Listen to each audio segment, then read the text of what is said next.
আসসালামু আলাইকুম ওয়ারহমতুল্লাহ। আজ এক বিশেষ দিন।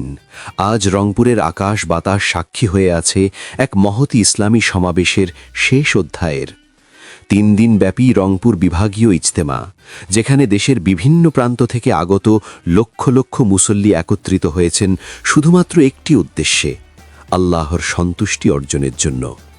এই ময়দান শুধু মানুষের ভিড় নয়, এটি আত্মশুদ্ধির এক বিশাল বিদ্যালয়, যেখানে নেই কোনো পদমর্যাদা, নেই ধনী গরিবের ভেদাভেদ, আছে শুধু একজন বান্দা ও তার রব। গত কয়েকদিন ধরে ইজতেমা ময়দানে ধ্বনিত হয়েছে কোরআনের তেলাওয়াত, শোনা গেছে হেদায়তের বয়ান, আর হাজারো হাত উঠেছে আল্লাহর দরবারে দোয়ার জন্য। এখানে কেউ এসেছে নিজের গুনাহ মাফ করাতে, কেউ এসেছে ভাঙা জীবনকে নতুন করে গড়তে, কেউ আবার এসেছে শুধু শান্তি খুঁজতে। আজ শনিবার ১৩ই ডিসেম্বর দুপুরে আখেরি মোনাজাতের মাধ্যমে এই বিভাগীয় ইজতেমার আনুষ্ঠানিক সমাপ্তি ঘটবে।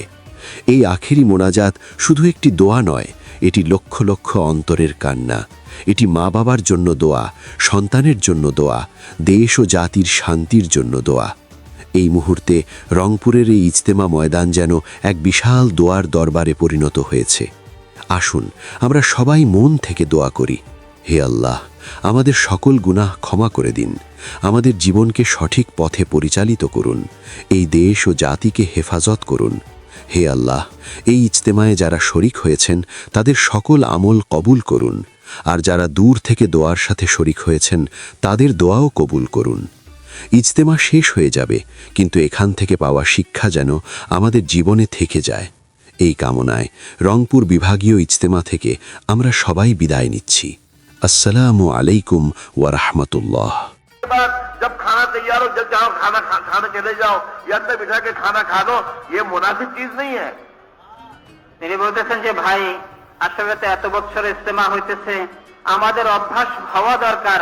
আমাদের এই অবস্থাগুলিকে আমরা আমাদেরকে একটু কন্ট্রোল করা দরকার, যে আমরা একটু খাওয়া দাওয়াকে আটপিস করি। তিনি বলতেছেন যে আমলটা আগে পুরা করে নি, এখনই ইনশাআল্লাহ আমলটা পুরা হবে, তারপরে আমরা খাওয়া দাওয়ার ইন্তজাম করতে পারবো, খাওয়া দাওয়া খাইতে পারবো। তিনি বলতেছেন যে ভাই, খাওয়া দাওয়া কেন? খাওয়া দাওয়া তো এই জন্য যাতে আমরা আমলগুলি সুন্দরভাবে আদায় করতে পারি। খাওয়া দাওয়া খাই আমরা, আমলেরই ইহতেমাম হইল না, আমলই পুরা করতে পারলাম না, তাহলে